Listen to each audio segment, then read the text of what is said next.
सतनाम श्री वाहिगुरु साहिब जी। एक ओंकार सतनाम करता पुरख निर्भव निर्वैर। अकाल मूरत अजूनी सैभं गुर प्रसाद जप। आदि सच जुगाद सच है भी सच। नानक होसी भी सच। आदि सच जुगाद सच है भी सच। नानक होसी भी सच। परम सत्कारयोग तख्त चवर छत्र दे मालक जुगो जुग अटल साहिब सतगुरु श्री गुरु ग्रंथ साहिब जी महाराज सच्चे पातशाह जियां दे पवित्र चरना कमलों का ध्यान धरो। दोवें हथ जोड़ के पातशाह जी की बख्शी हुई गुरफतेह की सांझ पाओ। गज के आखो जी वाहिगुरु जी का खालसा वाहिगुरु जी की फतेह। सतगुरु महाराज जी ने अपार किरपा की है जो आप सारिਆਂ ਨੂੰ सत्संगत ਦੀਆਂ कुछ घड़ियां महाराज जी ने तरस करके बख्शियां हैं। महापुरखों का पवित्र जीवन आप विचार रहे हैं। कल आप जी ने सरवण किया सी कि संत बाबा ज्वाला सिंह जी अपने कोल रहन वाले जग्यासुआं नूं किस तरह भगती दे जो नियम हैं परमार्थ के रस्ते के उत्ते चलदियां ਜਿਹੜੀਆਂ बहुत जरूरी गल्लां जग्यासू के ध्यान विच रखण वालियां हुंदियां हन उन्हां दी बाबत समझा रहे सी। जिन्हां दे विचों विशेष करके महापुरखों ने सब तो पहला निमरता पैदा किवें हुंदी है। निमरता पैदा हुंदी सेवा करके ते सेवा करन वाले अनेकां ऐसे गुरमुखां दा प्यारियां दा जीवन महापुरख सुनाया करदे। ते फिर महापुरुषां बचन कीता निमरता तो बाद जो है वो प्रेम दी जिहड़ी होंद बहुत जरूरी है। चंगी संगत रखनी ये भी बड़ी जरूरी है। माड़ा संग कीता होया माड़ा प्रभाव पावेगा ते जीवन बर्बादी वाले पासे चलिया जाएगा। ते जो प्रेम है प्रेम भी किहो जिहा होवे जिस तरह मछली का पानी दे नाल प्रेम है, जिस तरह चंद्रमा दे नाल चकोर दी प्रीत है, जिस तरह कमल दे फुल दा प्रेम है, बबीहे दा बदलां दे नाल प्रेम है। भाई गुरदास साहिब जी का बचन चंद चकोर प्रीत है लाए तार निहाले चक भी सूरज हेत है। मिल होण सुखाले नेहों कमल जल जाणीए खिड़ मूँह विखाले। मोर बबीहे बोल दे वेख बदल काले। नार पधार प्यार है माँ पुत संभाले पीर मरीदां पिरहड़ी ओ निभै नाले।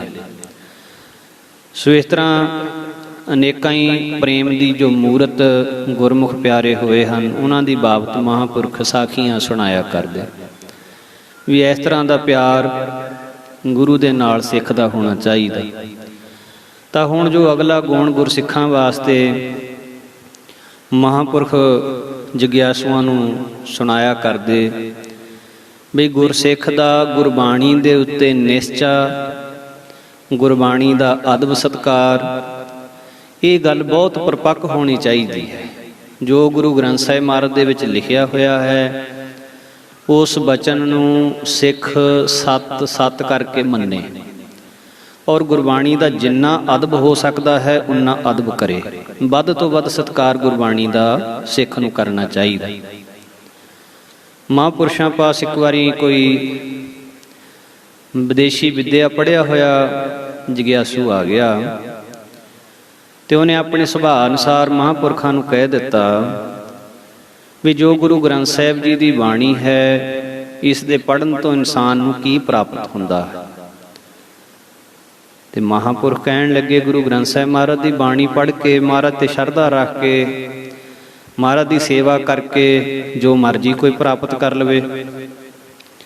ਤਾਂ ਅੱਗਿਓਂ ਉਹਨੇ ਵਿਅੰਗ ਦੇ ਨਾਲ ਕਿਹਾ ਵੀ ਇਹ ਤਾਂ ਪਾਠ ਕਰਨ ਵਾਲੇ ਭਾਈਆਂ ਤੱਕ ਹੀ ਸੀਮਤ ਰਹਿ ਗਿਆ। ਲੋਕਾਂ ਨੂੰ ਭਰਮਾਉਂਦੇ ਹੋ, ਆਪਣੀਆਂ ਗੱਲਾਂ ਵਿੱਚ ਲਾ ਕੇ, ਡਰਾ ਕੇ ਵੀ ਜਿਵੇਂ ਅੱਗੇ ਸਰੀਰ ਤਿਆਗਣ ਤੋਂ ਬਾਅਦ ਜਮਦੂਤਾਂ ਨੇ ਦੁੱਖ ਦੇਣੇ ਹਨ, ਨਰਕ ਬੜੇ ਦੁਖਦਾਈ ਹਨ, ਬੈਤਰਣੀ ਨਦੀ ਹੈ। ਇਹੋ ਜਿਹੀਆਂ ਗੱਲਾਂ ਲੋਕਾਂ ਦੇ ਮਨਾਂ ਵਿੱਚ ਭੈ ਕਰਕੇ, ਭੈ ਪਾ ਕੇ, ਤੇ ਅਨਪੜ੍ਹ ਲੋਕਾਂ ਦੇ ਘਰਾਂ ਵਿੱਚ ਤੁਸੀਂ ਲੋਕ ਪਾਠ ਕਰਦੇ ਹੋ। ਪੂਜਾ ਲਈ ਸੌਖੇ ਢੰਗ ਨਾਲ ਆਪਣੀ ਉਪਜੀਵਕਾ ਦਾ ਨਿਰਵਾਹ ਤੁਸੀਂ ਤੋਰ ਲਿਆ। ਹੋਰ ਬਾਣੀ ਕੀ ਦਿੰਦੀ ਹੈ?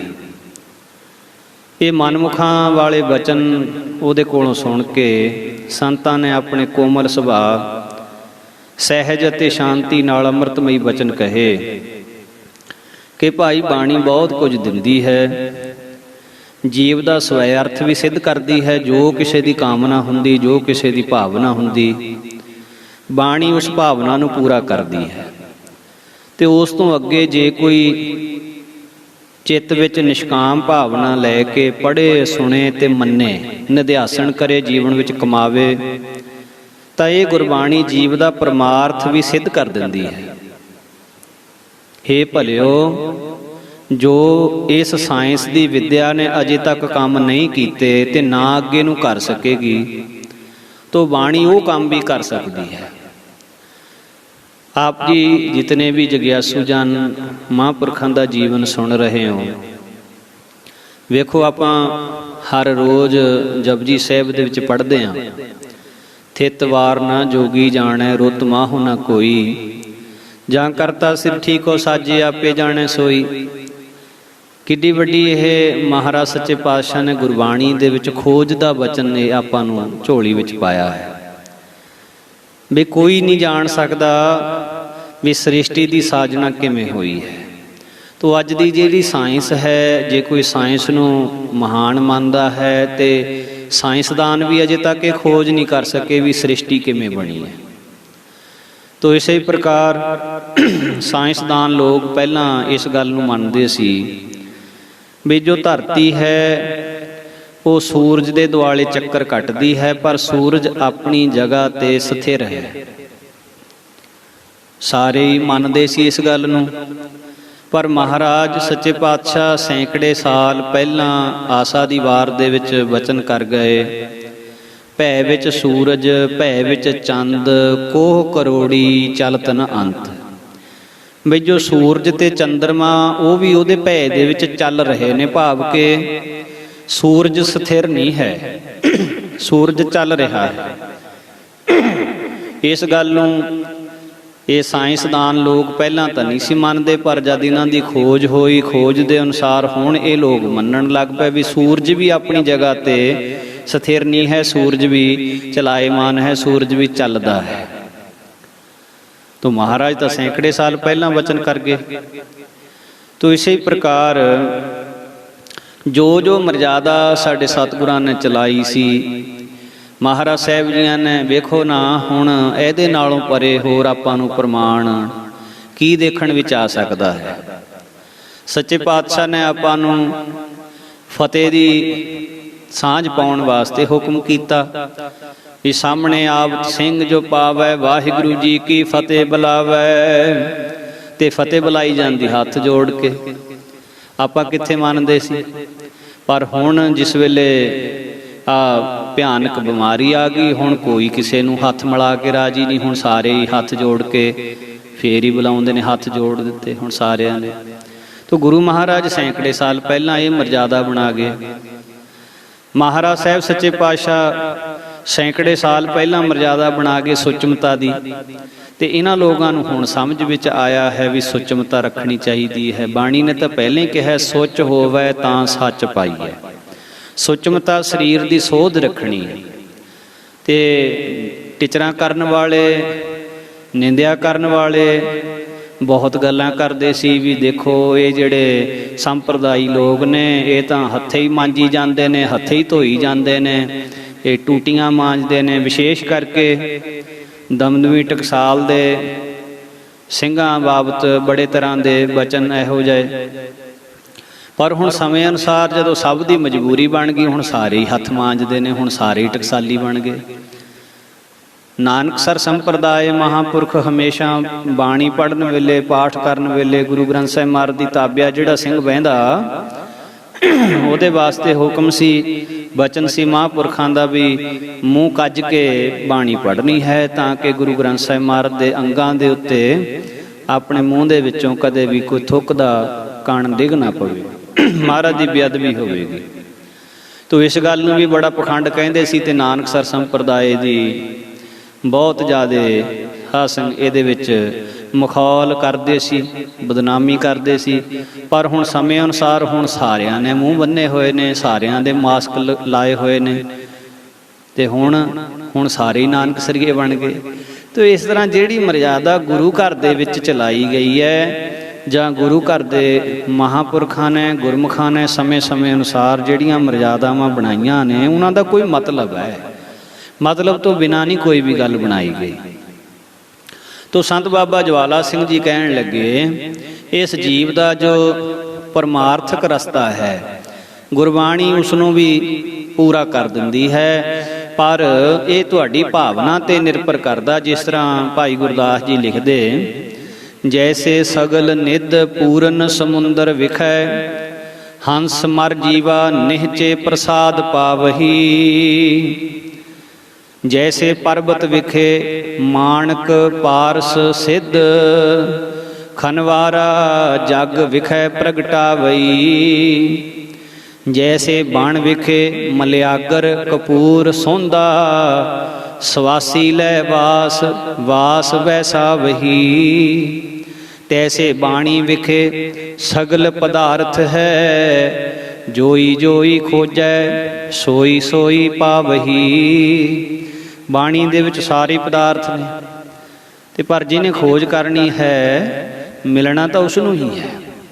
ਤਾਂ ਹੁਣ ਪ੍ਰਸ਼ਨ ਕਰਤਾ ਜਿਹੜਾ ਹੈ ਉਹ ਕਹਿੰਦਾ, ਸੰਤ ਜੀ ਗੁਰੂ ਨਾਨਕ ਜੀ ਦੇ ਜਗਤ ਵਿੱਚ ਪ੍ਰਗਟ ਹੋਣ ਤੋਂ ਪਹਿਲਾਂ ਵੀ ਬਹੁਤ ਬਾਣੀ ਸੀ, ਵੇਦ ਬਾਣੀ, ਛੇ ਸ਼ਾਸਤਰ, ਉਪਨਿਸ਼ਦ, ਗੀਤਾ, ਲਹਿੰਦੇ ਦੇਸ਼ ਦੀਆਂ ਕਿਤਾਬਾਂ ਜਿਸ ਤਰ੍ਹਾਂ ਕੁਰਾਨ ਹੈ, ਤੌਰੇਤ ਹੈ, ਜੰਬੂਰ ਹੈ, ਅੰਜੀਲ ਹੈ।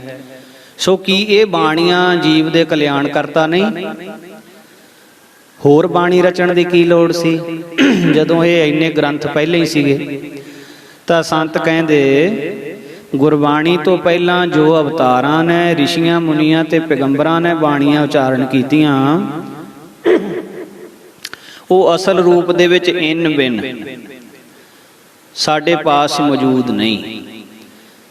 ਦੂਸਰੀ ਗੱਲ, ਜੋ ਉਹ ਬਾਣੀਆਂ ਹਨ ਉਹ ਬਹੁਤ ਮਹਿੰਗੀਆਂ ਭਾਸ਼ਾਵਾਂ ਦੇ ਵਿੱਚ ਹਨ, ਉੱਚ ਭਾਸ਼ਾਵਾਂ ਦੇ ਵਿੱਚ ਹਨ। ਬਿਨਾਂ ਸਿੱਖਿਆ ਤੇ ਉਹਨਾਂ ਦੀ ਵਿਚਾਰ ਸਮਝ ਨਹੀਂ ਆ ਸਕਦੀ।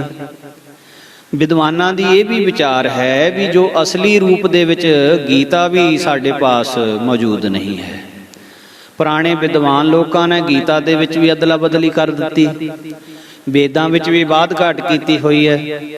ਵੇਦ ਵੀ ਅਸਲੀ ਰੂਪ ਦੇ ਵਿੱਚ ਮਿਲ ਨਹੀਂ ਰਹੇ। ਵੇਦਾਂ ਦਾ 1 ਲੱਖ ਸ਼ਲੋਕ ਵਿਦਵਾਨਾਂ ਨੇ ਮੰਨਿਆ, ਜਿਸ ਦੇ ਵਿੱਚ 80,000 ਸ਼ਲੋਕ ਤਾਂ ਕਰਮਕਾਂਡ ਹੀ ਕਥਨ ਕਰ ਰਿਹਾ ਹੈ। ਤੇ ਕਰਮਕਾਂਡ ਕਰਦਿਆਂ ਇਸ ਜੀਵ ਨੂੰ ਹੰਗਤਾ ਮਮਤਾ ਦਾ ਬੰਨਣ ਪਿਆ ਰਹਿੰਦਾ ਹੈ।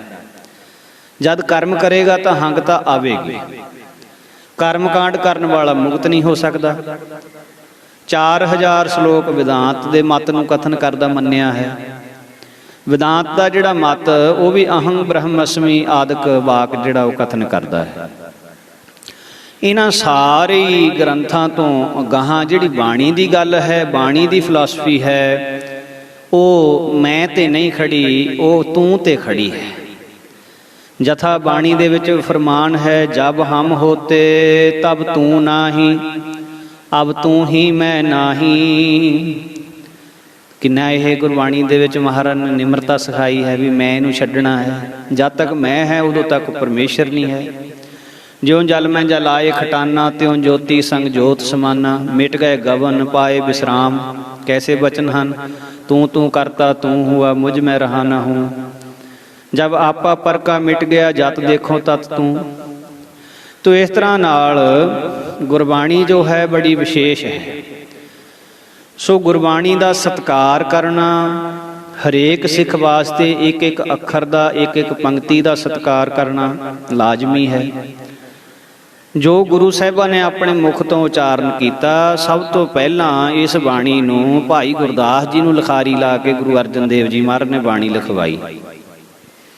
ਇੰਨ ਬਿੰਨ ਰੂਪ ਦੇ ਵਿੱਚ ਆਪਣੇ ਕੋਲ ਮੌਜੂਦ ਹੈ। ਫਿਰ ਦੂਜੀ ਵਾਰੀ ਇਹ ਬਾਣੀ ਗੁਰੂ ਗੋਬਿੰਦ ਸਿੰਘ ਸਾਹਿਬ ਮਹਾਰਾਜ ਜੀਆਂ ਨੇ ਭਾਈ ਮਨੀ ਸਿੰਘ ਸਾਹਿਬ ਨੂੰ ਲਿਖਾਰੀ ਲਾ ਕੇ ਦਮਦਮਾ ਸਾਹਿਬ ਦੀ ਧਰਤੀ ਤੇ ਬਾਣੀ ਦੂਜੀ ਵਾਰੀ ਲਿਖਵਾਈ।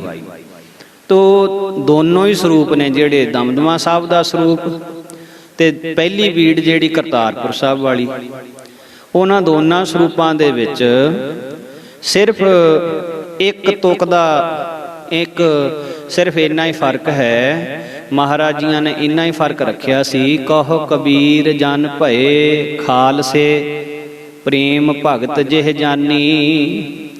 ਪਹਿਲੇ ਸਰੂਪ ਦੇ ਵਿੱਚ ਹੈ ਕਹੋ ਕਬੀਰ ਜਨ ਭਏ ਖਲਾਸੇ। ਖਾਲਸੇ ਤੇ ਖਲਾਸੇ ਦਾ ਇੰਨਾ ਹੀ ਫਰਕ ਮਹਾਰਾਜ ਨੇ ਰੱਖਿਆ, ਬਾਕੀ ਇੱਕ ਇੱਕ ਅੱਖਰ ਉਸੇ ਤਰ੍ਹਾਂ। ਤੇ ਦਮਦਮਾ ਸਾਹਿਬ ਦੇ ਸਰੂਪ ਦੇ ਵਿੱਚ ਫਿਰ ਨੌਵੇਂ ਪਾਤਸ਼ਾਹ ਦੀ ਬਾਣੀ ਵੀ ਦਰਜ ਕੀਤੀ ਗਈ। ਸੋ ਇਸ ਤਰ੍ਹਾਂ ਸੰਤ ਬਾਬਾ ਜਵਾਲਾ ਸਿੰਘ ਜੀ ਕਹਿਣ ਲੱਗੇ ਵੀ ਗੁਰਬਾਣੀ ਦੇ ਵਿੱਚ ਮਿਲਾਵਟ ਕਿਤੇ ਨਹੀਂ ਹੋਈ, ਤੇ ਗੁਰੂ ਗ੍ਰੰਥ ਸਾਹਿਬ ਦੀ ਜਿਹੜੀ ਬਾਣੀ ਹੈ ਤਤ ਰੂਪ ਦੇ ਵਿੱਚ ਸਾਡੇ ਪਾਸ ਹੈ। ਤੇ ਬਾਕੀ ਜੇ ਕਹਿੰਦੇ ਇਤਿਹਾਸ ਵਿੱਚੋਂ ਦੇਖਣਾ ਹੈ ਵੀ ਇਸ ਗੁਰਬਾਣੀ ਦਾ ਜੇ ਕਿਸੇ ਨੇ ਨਿਰਾਦਰ ਕੀਤਾ ਤਾਂ ਉਹਨੂੰ ਕੀ ਫਲ ਮਿਲਿਆ, ਤਾਂ ਮਹਾਂਪੁਰਸ਼ ਕਹਿੰਦੇ ਵੀ ਰਾਮ ਰਾਏ ਜੀ ਦੀ ਸਾਖੀ ਤੁਹਾਡੇ ਸਾਹਮਣੇ ਹੈ। ਰਾਮ ਰਾਏ ਜੀ 7ਵੇਂ ਪਾਤਸ਼ਾਹ ਜੀ ਦੇ ਵੱਡੇ ਸੁਪੁੱਤਰ ਸੀਗੇ। ਜਦੋਂ ਬਾਦਸ਼ਾਹ ਔਰੰਗਜ਼ੇਬ ਨੇ ਧੀਰਮਲ ਆਦਿਕਾਂ ਦੇ ਕਹੇ ਤੇ 7ਵੇਂ ਪਾਤਸ਼ਾਹ ਮਹਾਰਾਜ ਜੀ ਨੂੰ ਸੱਦਾ ਘੱਲਿਆ ਵੀ ਸਾਨੂੰ ਦਿੱਲੀ ਆ ਕੇ ਮਿਲੋ, ਤਾਂ ਮਹਾਰਾਜ ਜੀਆਂ ਨੇ ਬਚਨ ਕੀਤਾ ਵੀ ਅਸੀਂ ਤੁਰਕ ਨੂੰ ਦਰਸ਼ਨ ਨਹੀਂ ਦੇਣਾ, ਉਹਦਾ ਮੂੰਹ ਨਹੀਂ ਵੇਖਣਾ। ਇਹ ਵਾਰਤਾ ਸਤਿਗੁਰੂ ਜੀ ਨੇ ਭਰੇ ਦੀਵਾਨ ਵਿੱਚ ਕਹੀ ਸੀ। ਉਸ ਸਮੇਂ ਰਾਮ ਰਾਏ ਜੀ ਦੀਵਾਨ ਵਿੱਚ ਸਤਿਗੁਰੂ ਜੀ ਨੂੰ ਨਮਸਕਾਰ ਕਰਕੇ ਸਤਿਗੁਰੂ ਜੀ ਦੀ ਹਜ਼ੂਰੀ ਵਿੱਚ ਬੈਠ ਗਏ ਤੇ ਬੇਨਤੀ ਕਰੀ ਵੀ ਮਹਾਰਾਜ ਜੇ ਆਪ ਜੀ ਨਹੀਂ ਤੇ ਦਾਸ ਨੂੰ ਹੁਕਮ ਲਾਓ ਤੇ ਔਰੰਗਜ਼ੇਬ ਦੇ ਦਰਬਾਰ ਦੇ ਵਿੱਚ ਦਾਸ ਜਾਵੇਗਾ ਤੇ ਦਿੱਲੀ ਜਾ ਕੇ ਬਾਦਸ਼ਾਹ ਔਰੰਗਜ਼ੇਬ ਨੂੰ ਉਹਦੇ ਸਵਾਲਾਂ ਦਾ ਉੱਤਰ ਦੇ ਕੇ ਉਹਦੀ ਤਸੱਲੀ ਕਰਾਵੇਗਾ।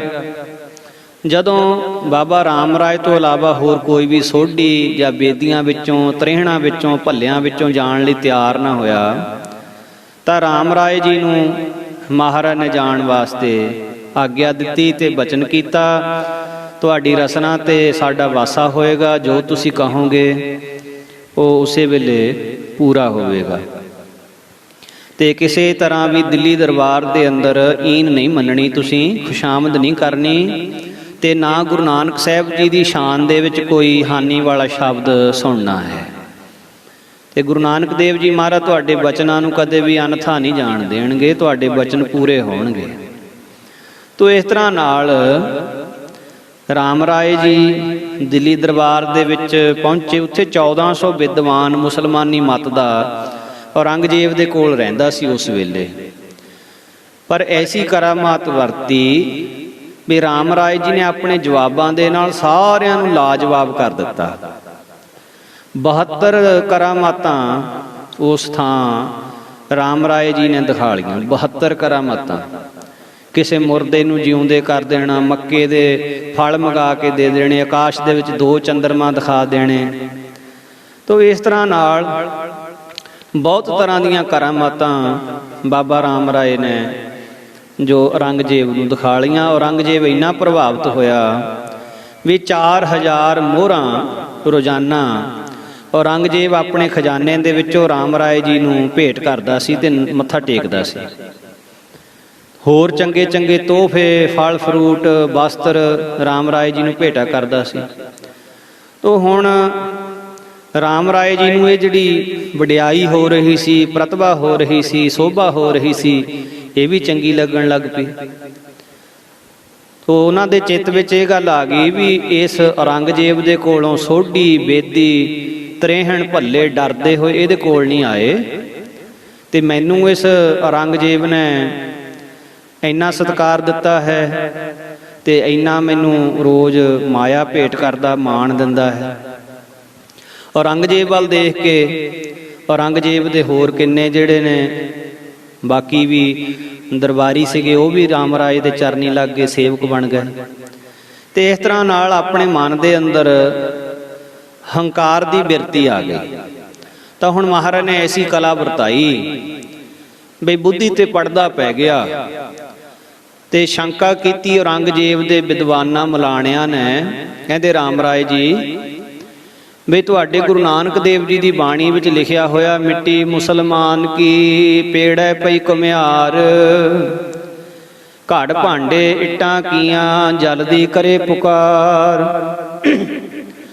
ਵੀ ਇਹ ਕੀ ਲਿਖਿਆ ਹੋਇਆ ਵੀ ਮਿੱਟੀ ਮੁਸਲਮਾਨ ਦੀ ਹੈ, ਇਹਦਾ ਸਾਨੂੰ ਮਾਇਨਾ ਦੱਸੋ ਵੀ ਮੁਸਲਮਾਨ ਦੀ ਮਿੱਟੀ ਸੜਦੀ ਹੈ। ਤਾਂ ਰਾਮ ਰਾਏ ਜੀ ਉਸ ਵੇਲੇ ਇਸ ਬਚਨ ਨੂੰ ਸਹੀ ਤਰੀਕੇ ਨਾਲ ਨਾ ਕਹਿ ਸਕੇ, ਖੁਸ਼ਾਮਦ ਵਿੱਚ ਆਏ ਹੋਏ ਕਹਤੇ ਵੀ ਇੱਥੇ ਮਿੱਟੀ ਮੁਸਲਮਾਨ ਦੀ ਨਹੀਂ ਲਿਖਿਆ ਹੋਇਆ, ਇੱਥੇ ਮਿੱਟੀ ਬੇਈਮਾਨ ਦੀ ਲਿਖਿਆ ਹੋਇਆ। ਹੁਣ ਇੱਕ ਪੰਕਤੀ ਵੀ ਨਹੀਂ, ਅੱਧਾ ਅੱਖਰ ਬਦਲਿਆ, ਪਰ ਬਾਬਾ ਰਾਮ ਰਾਏ ਨੂੰ ਗੁਰੂ ਹਰਿਰਾਏ ਸਾਹਿਬ ਜੀ ਨੇ ਮੁੜ ਕੇ ਆਪਣੇ ਮੱਥੇ ਨਹੀਂ ਲਾਇਆ। ਸੰਤ ਬਾਬਾ ਜਵਾਲਾ ਸਿੰਘ ਜੀ ਕਹਿਣ ਲੱਗੇ ਇਸ ਗੁਰਬਾਣੀ ਦਾ ਇੰਨਾ ਵੱਡਾ ਸਤਿਕਾਰ ਹੈ, ਇਸ ਗੁਰਬਾਣੀ ਦਾ ਜੇ ਅੱਧਾ ਅੱਖਰ ਵੀ ਮਹਾਰਾਜ ਦੇ ਆਪਣੇ ਪੁੱਤਰ ਨੇ ਬਦਲਿਆ ਸੀ ਤਾਂ ਮਹਾਰਾਜ ਨੇ ਉਹਨੂੰ ਮੱਥੇ ਨਹੀਂ ਸੀ ਲਾਇਆ।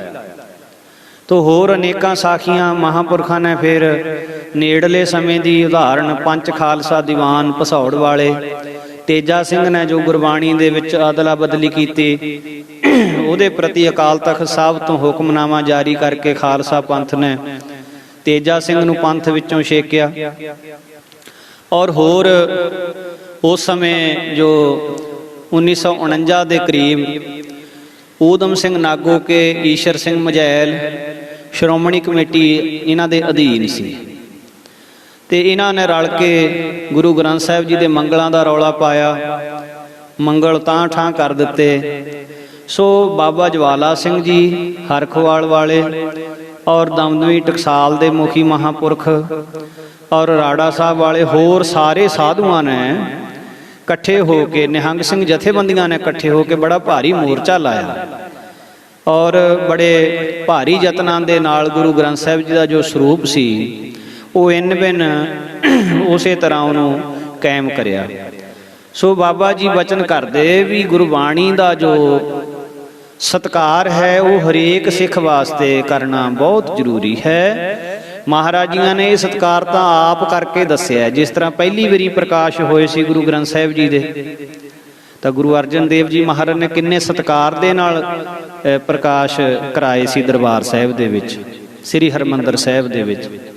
ਕਿਸ ਤਰ੍ਹਾਂ ਸੰਗਤਾਂ ਸ਼ਬਦ ਪੜ੍ਹਦੀਆਂ ਆਈਆਂ ਸੀ, ਕਿਸ ਤਰ੍ਹਾਂ ਸਾਧ ਸੰਗਤ ਜੀ ਗੁਰੂ ਗ੍ਰੰਥ ਸਾਹਿਬ ਜੀ ਦੇ ਪ੍ਰਕਾਸ਼ ਹੋਏ, ਹੁਕਮਨਾਮਾ ਲਿਆ ਗਿਆ, ਮਹਾਰਾਜ ਦੇ ਹਜ਼ੂਰ ਕੀਰਤਨ ਹੋਇਆ, ਸੁਖਾਸਣ ਸਾਹਿਬ ਦੀ ਮਰਜ਼ਾਦਾ ਔਰ ਦਰਸ਼ਨੀ ਰੁਮਾਲੇ ਲੱਗਣ ਦੀ ਮਰਜ਼ਾਦਾ, ਚੰਦੋਆ ਸਾਹਿਬ ਲੱਗਣ ਦੀ ਮਰਜ਼ਾਦਾ, ਚੌਰ ਸਾਹਿਬ ਦੀ ਮਰਜ਼ਾਦਾ, ਧੂਪ ਦੀ ਮਰਜ਼ਾਦਾ, ਆਰਤੀ ਕੀਰਤਨ ਦੀ, ਇਹ ਸਾਰੀਆਂ ਮਰਜ਼ਾਦਾ ਜਿਹੜੀਆਂ ਨੇ ਉਹ ਗੁਰੂ ਸਾਹਿਬ ਨੇ ਸ਼ੁਰੂ ਕੀਤੀਆਂ।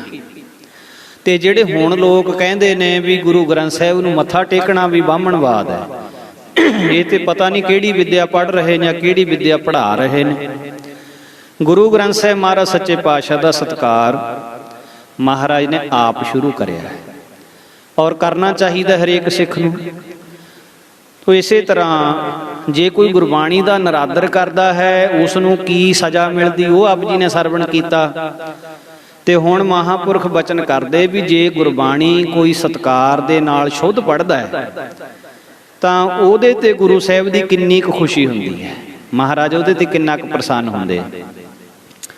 ਤਾਂ ਮਹਾਂਪੁਰਖ ਸਾਖੀ ਸੁਣਾਇਆ ਕਰਦੇ ਵੀ ਮੀਰੀ ਪੀਰੀ ਦੇ ਮਾਲਕ ਸ੍ਰੀ ਗੁਰੂ ਹਰਗੋਬਿੰਦ ਸਾਹਿਬ ਜੀ ਮਹਾਰਾਜ ਕਰਤਾਰਪੁਰ ਦੀ ਧਰਤੀ ਤੇ ਬਿਰਾਜਮਾਨ ਸੀਗੇ ਤੇ ਹਜੂਰ ਮਹਾਰਾਜ ਦੇ ਚਰਨਾਂ ਵਿੱਚ ਬੇਅੰਤ ਸੰਗਤ ਬੈਠੀ ਸੀ। ਤੇ ਉਸ ਵੇਲੇ ਹਜੂਰ ਨੇ ਬਚਨ ਕੀਤਾ ਵੀ ਐ ਗੁਰਸਿੱਖੋ, ਤੁਹਾਡੇ ਵਿੱਚੋਂ ਕੋਈ ਐਸਾ ਪ੍ਰੇਮੀ ਹੋਵੇ ਜੋ ਸਾਨੂੰ ਸ੍ਰੀ ਜਪਜੀ ਸਾਹਿਬ ਦਾ ਸ਼ੁੱਧ ਪਾਠ ਸੁਣਾਵੇ। ਜਪਜੀ ਸਾਹਿਬ ਦਾ ਸ਼ੁੱਧ ਪਾਠ ਇਕਾਗਰ ਮਨ ਹੋ ਕੇ ਕੋਈ ਸਿੱਖ ਸੁਣਾਵੇ, ਜੋ ਮੰਗੇਗਾ ਅਸੀਂ ਉਸ ਸਿੱਖ ਨੂੰ ਦਿਆਂਗੇ। ਹੁਣ ਇਸ ਸੰਗਤ ਦੇ ਵਿੱਚੋਂ ਭਾਈ ਗੋਪਾਲਾ ਜੀ ਮਹਾਰਾਜ ਦੇ ਪ੍ਰੇਮੀ ਸਿੱਖ ਗਲ 'ਚ ਪੱਲਾ ਪਾ ਕੇ ਉੱਠ ਕੇ ਖੜੇ ਹੋ ਗਏ ਤੇ ਬਹੁਤ ਅਦਬ ਨਾਲ ਨਿਮਰਤਾ ਨਾਲ ਬੇਨਤੀ ਕੀਤੀ ਵੀ ਮਹਾਰਾਜ ਜੀ ਦਾਸ ਦੇ ਸਿਰ ਤੇ ਹੱਥ ਰੱਖੋ ਤੇ ਮਹਾਰਾਜ ਆਪ ਜੀ ਦੀ ਕਿਰਪਾ ਸਦਕਾ ਦਾਸ ਆਪ ਜੀ ਨੂੰ ਜਪਜੀ ਸਾਹਿਬ ਦਾ ਪਾਠ ਸੁਣਾਵੇਗਾ। ਹੁਣ ਮਹਾਰਾਜ ਜੀ ਨੇ ਆਪਣੇ ਨਾਲ ਉੱਚਾ ਆਸਣ ਲਾਇਆ ਬਾਣੀ ਪੜ੍ਹਨ ਵਾਲੇ ਸਿੱਖ ਵਾਸਤੇ, ਭਾਈ ਗੋਪਾਲੇ ਵਾਸਤੇ। ਸੋ ਇਹ ਵੀ ਸਦਾ ਵਾਸਤੇ ਖਿਆਲ ਰੱਖਣਾ, ਗੁਰੂ ਗ੍ਰੰਥ ਸਾਹਿਬ ਮਹਾਰਾਜ ਦੀ ਬਾਣੀ ਪੜ੍ਹਨ ਵਾਲੇ ਦਾ ਹਮੇਸ਼ਾ ਸਤਿਕਾਰ ਕਰਨਾ। ਜੇ ਬਾਣੀ ਪੜ੍ਹਨ ਵਾਲਾ ਨੀਵੀਂ ਜਗ੍ਹਾ ਬੈਠਾ ਹੈ ਤੇ ਕੋਸ਼ਿਸ਼ ਕਦੇ ਨਹੀਂ ਕਰਨੀ ਵੀ ਉਹ ਤੋਂ ਉੱਚੀ ਜਗ੍ਹਾ ਬੈਠਿਆ ਜਾਵੇ। ਬਾਣੀ ਦਾ ਅਦਬ ਕਰਨਾ ਹੈ, ਬਾਣੀ ਦਾ ਸਤਿਕਾਰ ਕਰਨਾ ਹੈ। ਤਾਂ ਗੁਰੂ ਮਹਾਰਾਜ ਜਿਸ ਵੇਲੇ ਹੁਣ ਸਾਧ ਸੰਗਤ ਭਾਈ ਗੋਪਾਲਾ ਜੀ ਨੂੰ ਆਪਣੇ ਨਾਲੋਂ ਉੱਚੇ ਆਸਣ ਤੇ ਬਿਠਾਇਆ ਔਰ ਬਹੁਤ ਸੋਧ ਕੇ ਪ੍ਰੇਮ ਦੇ ਨਾਲ ਭਾਈ ਗੋਪਾਲਾ ਬਾਣੀ ਪੜ੍ਹਨ ਲੱਗਾ। ਜਪਜੀ ਸਾਹਿਬ ਸ਼ੁਰੂ ਹੋਇਆ, ਬੜੇ ਅਦਬ ਦੇ ਨਾਲ ਆਪਣੇ ਮਨ ਦੇ ਫੁਰਨਿਆਂ ਨੂੰ ਰੋਕ ਕੇ ਜਪਜੀ ਸਾਹਿਬ ਦਾ ਪਾਠ ਭਾਈ ਗੋਪਾਲਾ ਜੀ ਮਹਾਰਾਜ ਛੇਵੇਂ ਪਾਤਸ਼ਾਹ ਜੀ ਨੂੰ ਸੁਣਾ ਰਹੇ। ਮਹਾਰਾਜ ਬੜੇ ਪ੍ਰਸੰਨ ਹੋਏ, ਬਹੁਤ ਖੁਸ਼ ਹੋਏ ਵੀ ਧੰਨ ਹੈ ਗੁਰੂ ਕਾ ਸਿੱਖ ਜਿਹੜਾ ਇੰਨੇ ਪਿਆਰ ਨਾਲ ਬਾਣੀ ਪੜ੍ਹ ਰਿਹਾ। ਹੁਣ ਨਾਲ ਨਾਲ ਹਜੂਰ ਇਹ ਵਿਚਾਰ ਕਰ ਰਹੇ ਬਈ ਇਸ ਸਿੱਖ ਨੂੰ ਜਪਜੀ ਸਾਹਿਬ ਦਾ ਸ਼ੁੱਧ ਪਾਠ ਕਰਨ ਬਦਲੇ ਅਸੀਂ ਕੀ ਦਈਏ? ਇਹਨੂੰ ਸਵਰਗ ਦਾ ਰਾਜ ਦੇ ਦਈਏ, ਮਾਤ ਲੋਕ ਦਾ ਰਾਜ ਦੇ ਦਈਏ, ਪਤਾਲ ਲੋਕ ਦਾ ਰਾਜ, ਕਿਹੜਾ ਰਾਜ? ਤਿੰਨਾਂ ਲੋਕਾਂ ਦਾ ਰਾਜ।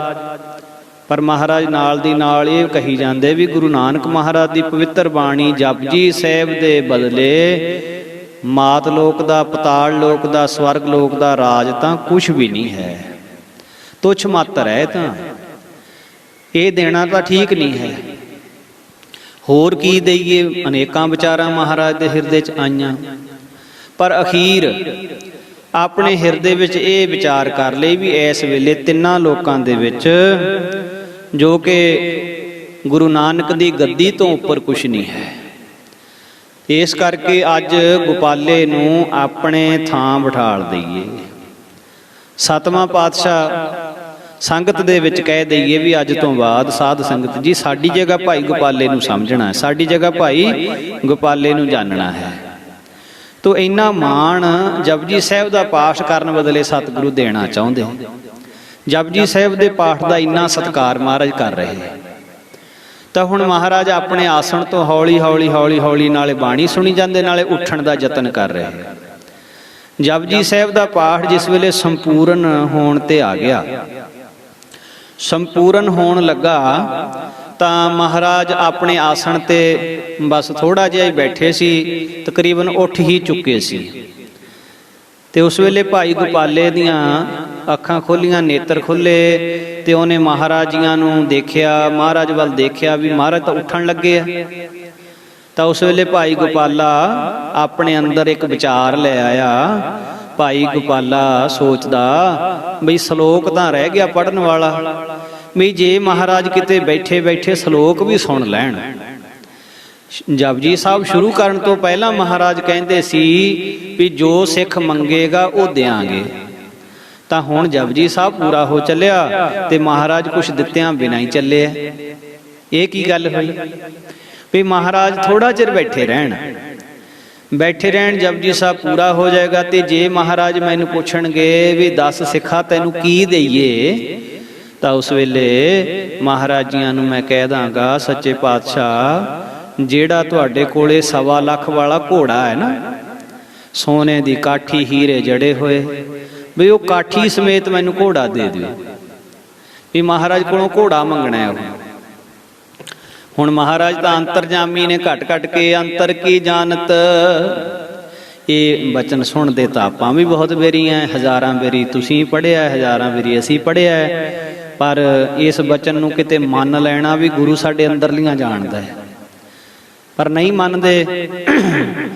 ਨਾ ਮੰਨਣ ਕਰਕੇ ਜੇ ਗੁਰੂ ਘਰ 100 ਰੁਪਏ ਦੀ ਵੀ ਸੇਵਾ ਕੀਤੀ ਹੈ ਤਾਂ ਉਹ ਵੀ ਲਿਖਾਉਨੇ ਐ ਵੀ ਸਾਡਾ ਨਾਂ ਲਿਖ ਲਓ, ਫਲਾਨਾ ਸਿੰਘ ਨੇ 100 ਰੁਪਇਆ ਲੰਗਰ ਵਿੱਚ ਪਾਇਆ। ਉਸ ਵੇਲੇ ਸਾਨੂੰ ਚੇਤਾ ਭੁੱਲ ਜਾਂਦਾ ਹੈ ਵੀ ਗੁਰੂ ਤਾਂ ਅੰਤਰਜਾਮੀ, ਦੱਸਣਾ ਕਿਹਨੂੰ ਹੈ, ਦੱਸਣਾ ਕਿਸ ਨੂੰ ਹੈ, ਉਸ ਵੇਲੇ ਸਾਨੂੰ ਖਿਆਲ ਭੁੱਲ ਜਾਂਦਾ ਹੈ। ਤੋ ਇਸ ਤਰ੍ਹਾਂ ਨਾਲ ਸਾਡੇ ਮਨ ਦੇ ਵਿੱਚ ਗੁਰੂ ਅੰਤਰਜਾਮੀ ਹੈ, ਇਸ ਭਾਵਨਾ ਨੂੰ ਜੇ ਅਸੀਂ ਪਰਪੱਕ ਕਰ ਲਈਏ ਤਾਂ ਮਨ ਦੇ ਬਖੇੜੇ ਮੁੱਕ ਸਕਦੇ ਆ। ਤਾਂ ਸਾਧ ਸਿੰਘ ਜੀ ਉਸ ਵੇਲੇ ਹੁਣ ਹਿਰਦੇ ਵਿੱਚ ਆ ਗਈ ਗੱਲ ਵੀ ਮਹਾਰਾਜ ਬੈਠੇ ਰਹਿਣ ਤਾਂ ਮੈਂ ਘੋੜਾ ਮੰਗਾਂਗਾ। ਹੁਣ ਮਹਾਰਾਜ ਅੰਤਰਜਾਮੀ, ਘਟ ਘਟ ਕੇ ਅੰਤਰ ਕੀ ਜਾਣਨ ਵਾਲੇ ਹਜੂਰ ਦੁਆਰਾ ਆਪਣੇ ਆਸਣ ਤੇ ਠੀਕ ਹੋ ਕੇ ਬੈਠ ਗਏ। ਜਪਜੀ ਸਾਹਿਬ ਸੰਪੂਰਨ ਹੋਇਆ, ਸਿੱਖ ਨੇ ਆਣ ਕੇ ਮਹਾਰਾਜ ਦੇ ਚਰਨਾਂ 'ਚ ਨਮਸਕਾਰ ਕੀਤੀ। ਮਹਾਰਾਜ ਕਹਿੰਦੇ, ਭਾਈ ਗੋਪਾਲਾ ਜੀ ਤੁਸੀਂ ਧੰਨ ਹੋ, ਧੰਨ ਹੋ, ਇੰਨੇ ਪਿਆਰ ਨਾਲ ਤੁਸੀਂ ਬਾਣੀ ਪੜ੍ਹੀ, ਅੱਖਰ ਅੱਖਰ ਬਾਣੀ ਦਾ ਸੁੱਧ ਪੜ੍ਹਿਆ ਹੈ, ਲਗਾ ਮਾਤਰਾ ਵਿਸਰਾਮ ਆਦਿਕ ਸੋਧ ਕੇ ਪੜ੍ਹਿਆ ਹੈ। ਔਰ ਜਿਨ੍ਹਾਂ ਕੋਲ ਵੀ ਸਾਧ ਸੰਗਤ ਜੀ ਸਮਾਂ ਹੋਵੇ, ਗੁਰਬਾਣੀ ਸੁੱਧ ਪੜ੍ਹਨੀ ਜ਼ਰੂਰ ਸਿੱਖਣੀ ਚਾਹੀਦੀ ਹੈ। ਜ਼ਰੂਰ ਬਾਣੀ ਨੂੰ ਸੋਧ ਕੇ ਪੜ੍ਹਨਾ, ਵਿਚਾਰ ਕੇ ਪੜ੍ਹਨਾ, ਆਨੰਦ ਹੀ ਵੱਖਰਾ ਹੈ ਬਾਣੀ ਸੁੱਧ ਪੜ੍ਹਨ ਦਾ। ਔਰ ਗੁਰੂ ਸਾਹਿਬ ਦੀ ਬਹੁਤ ਬੇਅੰਤ ਖੁਸ਼ੀ ਹੁੰਦੀ ਹੈ। ਪਰ ਇਹਦਾ ਮਤਲਬ ਇਹ ਨਹੀਂ ਹੈ ਵੀ ਜੇ ਕਿਸੇ ਕੋਲੇ ਸਿੱਖਣ ਵਾਸਤੇ ਸਮਾਂ ਨਹੀਂ ਜਾਂ ਪਹਿਲਾਂ ਸਮਾਂ ਨਹੀਂ ਮਿਲ ਸਕਿਆ ਤੇ ਉਹਨਾਂ ਦੀ ਬਾਣੀ ਪੜ੍ਹੀ ਹੋਈ ਪ੍ਰਵਾਨ ਨਹੀਂ ਹੈ। ਨਹੀਂ ਸਾਧ ਸੰਗਤ ਜੀ, ਇੱਦਾਂ ਨਹੀਂ ਹੁੰਦਾ। ਬਾਣੀ ਸਿੱਖਣੀ ਜ਼ਰੂਰੀ ਹੈ, ਪਰ ਇਹਦਾ ਮਤਲਬ ਇਹ ਨਹੀਂ ਹੈ ਵੀ ਜੇ ਕੋਈ ਬੱਚਾ ਜਿਹਨੂੰ ਅਜੇ ਬੋਲਣਾ ਨਹੀਂ ਆਇਆ ਤੇ ਉਹਦਾ ਬੋਲਿਆ ਹੋਇਆ ਉਹਦੇ ਮਾਪੇ ਨੂੰ ਪ੍ਰਵਾਨ ਨਹੀਂ ਹੈ। ਜਦੋਂ ਬੋਲਣਾ ਸਿੱਖ ਗਿਆ, ਸਿੱਖਣ ਤੋਂ ਬਾਅਦ ਵੀ ਫਿਰ ਜੇ ਚਾਚੇ ਨੂੰ ਤਾਤਾ ਕਹਿੰਦਾ ਹੈ ਫਿਰ ਗੁੱਸਾ ਲੱਗਦਾ ਹੈ ਵੀ ਹੁਣ ਤੇ ਤੂੰ ਬੋਲ ਲੈਣਾ ਚੰਗੀ ਤਰ੍ਹਾਂ, ਹੁਣ ਕਿਉਂ ਤਾਤਾ ਕਹਿਣਾ।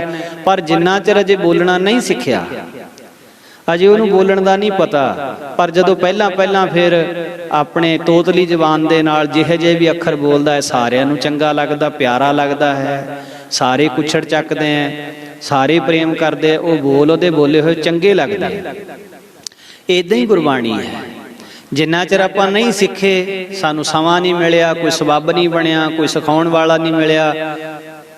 ਤੇ ਸਾਧ ਸੰਗਤ ਜੀ ਜਿਹੋ ਜਿਹੇ ਵੀ ਤੁਸੀਂ ਪ੍ਰੇਮ ਨਾਲ ਬਾਣੀ ਪੜ੍ਹਦੇ ਹੋ, ਗੁਰੂ ਸਾਹਿਬ ਨੂੰ ਪ੍ਰਵਾਨ ਹੈ, ਪਰ ਕੋਸ਼ਿਸ਼ ਰੱਖਣੀ ਚਾਹੀਦੀ ਹੈ ਵੀ ਆਪਾਂ ਗੁਰਬਾਣੀ ਨੂੰ ਸਿੱਖਣਾ ਹੈ।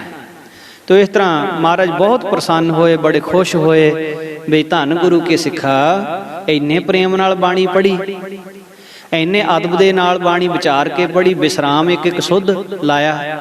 ਕਹਿੰਦੇ ਬਹੁਤ ਖੁਸ਼ੀ, ਬਹੁਤ ਖੁਸ਼ੀ ਭਾਈ ਗੋਪਾਲਾ, ਤੂੰ ਨਿਹਾਲ ਹੋਇਆ, ਨਿਹਾਲ ਹੋਇਆ, ਤੇਰਾ ਜਨਮ ਮਰਨ ਕੱਟਿਆ। ਭਾਈ ਗੋਪਾਲਾ ਜੀ ਹੁਣ ਅੰਦਰੋਂ ਖਿਆਲ ਕਰਦੇ ਐ ਵੀ ਮਹਾਰਾਜ ਕਹਿੰਦੇ ਸੀ ਜੋ ਸਿੱਖ ਮੰਗੂਗਾ ਉਹ ਦਿਆਂਗੇ, ਹੁਣ ਮੈਨੂੰ ਪੁੱਛਦੇ ਹੈ ਹੀ ਨਹੀਂ ਵੀ ਤੈਨੂੰ ਕੀ ਚਾਹੀਦਾ, ਪੁੱਛਦੇ ਨਹੀਂ ਹੈ। ਤਾਂ ਉਸ ਵੇਲੇ ਮਹਾਰਾਜ ਕਹਿੰਦੇ, ਭਾਈ ਗੋਪਾਲਾ ਅਸੀਂ ਤੇ ਤੈਨੂੰ ਬਹੁਤ ਵੱਡੀ ਬਖਸ਼ਿਸ਼ ਦੇਣ ਨੂੰ ਤਿਆਰ ਸੀ। ਮਹਾਰਾਜ ਆਪ ਜੀ ਕੀ ਦੇ ਰਹੇ ਸੀ? ਮੈਂ ਤਾਂ ਆਪ ਜੀ ਤੋਂ ਕੁਝ ਮੰਗਿਆ ਨਹੀਂ ਹਜੇ।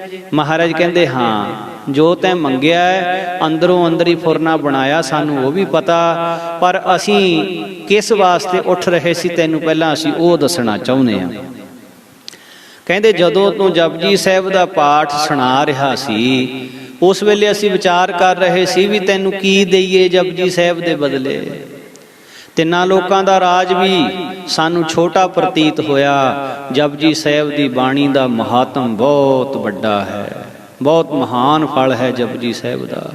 ਕੀ ਦਈਏ ਵਿਚਾਰਾਂ ਕਰ ਰਹੇ ਸਾਂ। ਕਹਿੰਦੇ ਅਸੀਂ ਅਖੀਰ ਇਹ ਫੈਸਲਾ ਕੀਤਾ ਸੀ ਵੀ ਜਪਜੀ ਸਾਹਿਬ ਦੇ ਪਾਠ ਬਦਲੇ ਤੈਨੂੰ ਗੁਰੂ ਨਾਨਕ ਦੀ ਗੱਦੀ ਦਾ ਮਾਲਕ ਬਣਾ ਦਈਏ। ਸੰਗਤ ਦੇ ਵਿੱਚ ਆਪਣੇ ਤੋਂ ਬਾਅਦ ਦਾ ਤੈਨੂੰ ਗੁਰੂ ਨਾਨਕ ਦੀ ਗੱਦੀ ਦਾ ਮਾਲਕ ਸੱਤਵਾਂ ਪਾਤਸ਼ਾਹ ਬਣਾ ਦਈਏ। ਪਰ ਗੁਰਸਿੱਖਾ ਹੋਣਾ ਉਹੀ ਹੈ ਜੋ ਨਿਰੰਕਾਰ ਨੂੰ ਪ੍ਰਵਾਨ ਹੈ। ਤੇਰੇ ਮਨ ਵਿੱਚ ਫੁਰਨਾ ਬਣ ਗਿਆ ਘੋੜੇ ਦਾ, चिंता ना कर, घोड़ा तैनू जरूर मिलेगा। उस वेले हजूर ने वो 1.25 लाख वाला घोड़ा जो सिख ने महाराज की सेवा कीता सी, महाराज ने मंगाया सोने की काठी हीरे जड़े हुए बिच, वो 1.25 लाख वाला घोड़ा भाई गोपाले नूं दिता। लै सिखा, तेरे मन की भावना भी पूरी हुई, पर साडा तेरे नाल बचन रहा, तू जीवन मुक्त होवेगा, जदों शरीर छड्डेगा उस तो बाद भी तू सचखंड जावेगा, तैनू सचखंड वासा मिलेगा, तेरा जम्मण मरण कटिया गया। ऐसा है बाणी दा अदब, बाणी दा सत्कार, जिन्हां ने करिया उन्हां नूं की कुछ मिलिया। ते महापुरख गुरबाणी दे सत्कार प्रति बहुत सुचेत करिया करदे सी संगतां नूं। और संत बाबा ज्वाला सिंह जी हमेशा ये बचन करिया करदे सी बई गुरु ग्रंथ साहिब जी दी हजूरी विच बैठियां ते भावें रब भी मानस देही धार के आ जावे, गुरु का सिख गुरु ग्रंथ साहिब दी हजूरी विच ओनू भी मत्था ना टेके। मत्था टेकना गुरु ग्रंथ साहिब जी नूं। तो साध सिख इन्ना सुचेत करिया करदे सी भी गुरु ग्रंथ साहिब दी हजूरी विच सिर्फ गुरु ग्रंथ साहिब जी नूं ही अदब देना है, सत्कार देना, नमस्कार करनी है, होर किसे नूं मत्था नहीं टेकना।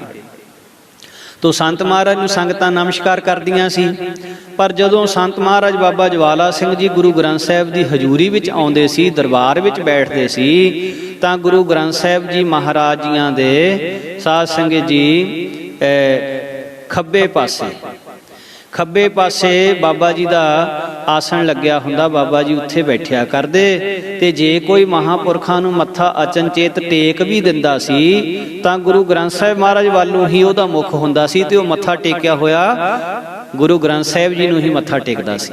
अज भी तुहाडे विचों जिन्हां ने हरखोवाल साहिब दर्शन कीते होए ने, वो अज भी महापुरख जिथे खूंजे ते बैठते हुंदे सी महाराज दे सरूप दे कोल, अज भी उत्थे महापुरुषां दा आसन उसे तरह सरूप रखिया होया, फोटो रखी हुई है, वो यादगार है भी किन्ना सत्कार करदे सी संत बाबा ज्वाला सिंह जी गुरु ग्रंथ साहिब जी दा। बई अपने आप अपने शरीर नूं मत्था नहीं सी टिकाउंदे कदे भी गुरु ग्रंथ साहिब दी हजूरी दे विच। ते साध संगत महापुरखां ने इस तरह हमेशा सुचेत करना अपने संगियां नूं भी गुरबाणी दा अदब करना है, गुरबाणी शुद्ध पढ़नी है, गुरबाणी दे अखर अखर ते भरोसा करना है। तो कल्याणकारी उपदेश कथड़ियां संतां ते सुखाऊ पंधियां, महापुरख हमेशा जग्यासुआं नूं इस तरह, फिर जिन्ने डेरे रहण वाले साधु जन हुंदे जग्यासू भगती करन वास्ते महापुरुषां कोल अपना जीवन सफल करन वास्ते आए हुंदे, महापुरख उन्हां नूं समय समय ते अनेक तरह की तितिक्षा कराउंदे, शरीर दे सुखां तो जीव दे स्वाद तो परे करन वास्ते। कई वारी महापुरख कह दिया करदे भी डेरे दे जिन्ने श्रद्धालु जग्यासू डेरे रहण वाले है, ये मिठे की वरतों नहीं करनगे, महीना महीना 2-2 महीने मिठा नहीं सी खाण नूं दिंदे, ते फिर कह देना भी नमक की वरतों नहीं करनी। ऐन जीव के स्वाद तो परे बिरती करन वास्ते महापुरख इदां दी कठिन प्रीख्या, भाव के जीव के स्वाद वाला कोई भी महापुरखां दे कोल नहीं सी रह सकदा। जिन्हों जीव के स्वाद का चस्का होवे ना भी संतां दे डेरे च खाण पीण नूं वाधू मिलूगा, नहीं सी रह सकदा। महापुरुष अनेक तरह के नाल ऐन कसवट्टी ला के रखते सी संत बाबा ज्वाला सिंह जी, ते आप उन्हां दा साधन इतना कठिन सी भी महापुरख रात दे समय भी बहुत साध संगत फेरा तोरा रखते, अपने शरीर नूं बहुता आराम नहीं सी दिंदे। तो इस तरह नाल हरखवाल साहब तो 3 मील के फासले ते एक पिंड है जिसका नाम है तनूली। तनूली दे दखण दी कोण पानी दे बड़े डूंघे कुदरती तौर पर छंभ बने हुए सी, डुंब बने हुए सी, ते उथे महापुरख कदे कदे आके बिराजिया करते, भगती करते। ते महापुरख इत्थे बाबा ईशर सिंह जी नूं जिस वेले वो डेरे आ गए उन्होंने भी नाल लियाउंदे, ते शरीर ना थकेवा ना मन्ने तां महापुरख इत्थे बैठ के भी भगती करते। महापुरख जदों तुरदे हुंदे सी ते एक हत्थ दे विच पानी दा गड़बा जिहदे विच तकरीबन 3 किलो पानी पै जांदा सी, वो फड़ रखते, ते दूजे हत्थ दे विच महापुरख बांस दा सोटा खूंडा रखते सी, तकरीबन 6 फुट लंबा सी, ते ओहदा भी 2-2.5 किलो वजन सी। ਤੇ ਕਿਸੇ ਸ਼ਰਧਾਵਾਨ ਸੇਵਾਦਾਰ ਨੇ ਮਹਾਰਾਜ ਜੀਆਂ ਨੂੰ ਬੇਨਤੀ ਕੀਤੀ ਤੇ ਮਹਾਰਾਜ ਵੀ ਇਹ ਬਾਂਸ ਦਾ ਸੋਟਾ ਜਿਹੜਾ ਨਾ ਇਹ ਹਜੂਰ ਦੇ ਹੱਥਾਂ ਵਿੱਚ ਸੋਹਣਾ ਨਹੀਂ ਲੱਗਦਾ। ਮੈਂ ਸ਼ਿਮਲੇ ਤੋਂ ਪਹਾੜੀ ਸੁੰਦਰ ਲੱਕੜ ਦਾ ਇੱਕ ਮੋਟਾ ਸੋਟਾ ਲੈ ਕੇ ਆਇਆ ਆਪ ਜੀ ਵਾਸਤੇ। ਸੋ ਹਜੂਰ ਆਪ ਜੀ ਆਪਣੇ ਕੋਲ ਇਹ ਸੋਟਾ ਰੱਖੋ, ਇਹ ਬਹੁਤ ਦੇਖਣ ਨੂੰ ਸੋਹਣਾ ਹੈ। ਤੇ ਮਹਾਂਪੁਰਖ ਉਸ ਸਿੱਖ ਨੂੰ ਸੇਵਾਦਾਰ ਨੂੰ ਕਹਿੰਦੇ, ਭਾਈ ਸਿੱਖਾ ਪਹਿਲਾਂ ਸਾਡਾ ਇਹ ਸੋਟਾ ਚੱਕ ਕੇ ਦੇਖ, ਜੇ ਤਾਂ ਤੇਰੇ ਵਾਲਾ ਸੋਟਾ ਇਹਦੇ ਜਿੰਨਾ ਭਾਰਾ ਹੈਗਾ ਤਾਂ ਫੇਰ ਤਾਂ ਅਸੀਂ ਰੱਖ ਲੈਨੇ, ਨਹੀਂ ਤਾਂ ਇਹ ਸਾਡੇ ਕਿਸੇ ਕੰਮ ਦਾ ਨਹੀਂ ਹੈ। ਤਾਂ ਜਦ ਪ੍ਰੇਮੀ ਨੇ ਸੰਤਾਂ ਵਾਲਾ ਸੋਟਾ ਚੱਕ ਕੇ ਦੇਖਿਆ ਤੇ ਕਹਿੰਦਾ, ਮਹਾਰਾਜ ਇੰਨਾ ਭਾਰਾ ਸੋਟਾ ਕਿਉਂ ਰੱਖਿਆ ਹੋਇਆ? ਮਹਾਂਪੁਰਸ਼ ਕਹਿੰਦੇ ਵੀ ਤੂੰ ਏਦਾਂ ਕਰ, ਸਾਡਾ ਗੜਬਾ ਚੱਕ ਕੇ ਦੇਖ। ਗੜਬਾ ਵੀ 3 ਕਿਲੋ ਤੋਂ ਉੱਤੇ ਭਾਰ ਉਸਦਾ, 3 ਕਿਲੋ ਤਾਂ ਪਾਣੀ ਵੀ ਪੈ ਜਾਂਦਾ ਸੀ ਵਿੱਚ। ਕਹਿੰਦੇ ਮਹਾਰਾਜ ਇੰਨਾ ਭਾਰ ਕਿਉਂ ਚੱਕਦੇ? ਮਹਾਂਪੁਰਖ ਕਹਿੰਦੇ ਜਦੋਂ ਅਸੀਂ ਦੋਹਾਂ ਹੱਥਾਂ ਵਿੱਚ ਇੰਨਾ ਭਾਰ ਚੱਕ ਕੇ ਤੁਰਦੇ ਹਾਂ ਤਾਂ ਸਾਡੀ ਛਾਤੀ ਦੀ ਕਸਰਤ ਹੁੰਦੀ ਹੈ। ਤੋ ਮਹਾਂਪੁਰਖ ਵਿਹਲੜ ਜੀਵਨ ਬਿਤਾਉਣ ਵਾਲੇ ਨਹੀਂ ਸੀ, ਆਪਣੇ ਸਰੀਰ ਨੂੰ ਹਮੇਸ਼ਾ ਕੱਸ ਕੇ ਰੱਖਣ ਵਾਲੇ ਸੀ। ਸੋ ਮਹਾਂਪੁਰਖ 10-10 ਮੀਲ ਆਪਣੇ ਡੇਰੇ ਦੇ ਆਲੇ ਦੁਆਲੇ ਸਾਰੇ ਜਿੰਨੇ ਵੀ ਸੰਤ ਮਹਾਂਪੁਰਖ ਹੋਇਆ ਕਰਦੇ ਉਹਨਾਂ ਦੇ ਡੇਰਿਆਂ 'ਚ ਸਹਿਜ ਨਾਲ ਤੁਰ ਕੇ ਹੀ ਚਲੇ ਜਾਇਆ ਕਰਦੇ ਸੀ। ਬਾਬਾ ਈਸ਼ਰ ਸਿੰਘ ਜੀ ਵੀ ਬਾਬਾ ਜੀ ਦੇ ਨਾਲ ਹੋਇਆ ਕਰਦੇ।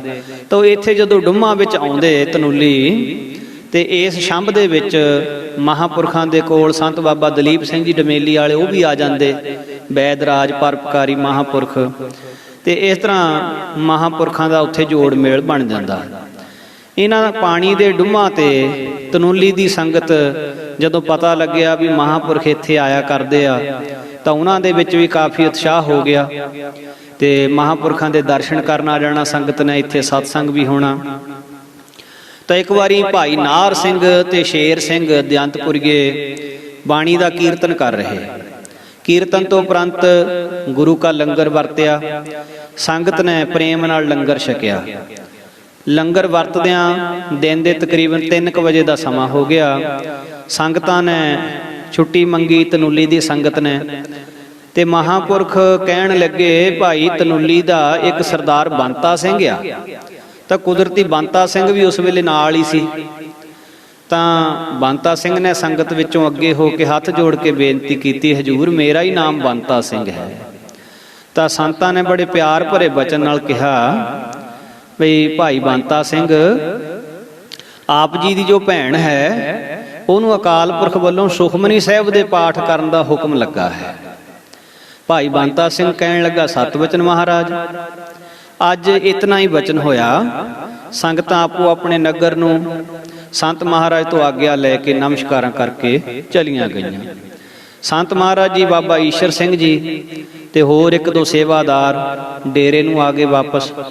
8 ਦਿਨਾਂ ਬਾਅਦ ਸੰਤ ਮਹਾਰਾਜ ਫੇਰ ਉੱਥੇ ਹੀ ਗਏ। ਤਾਂ ਫਿਰ ਲੰਗਰ ਵੀ ਤਿਆਰ ਹੋਇਆ, ਦੀਵਾਨ ਵੀ ਸਜਿਆ, ਸੰਗਤ ਨੇ ਉਸੇ ਤਰ੍ਹਾਂ ਆਨੰਦ ਮਾਣਿਆ।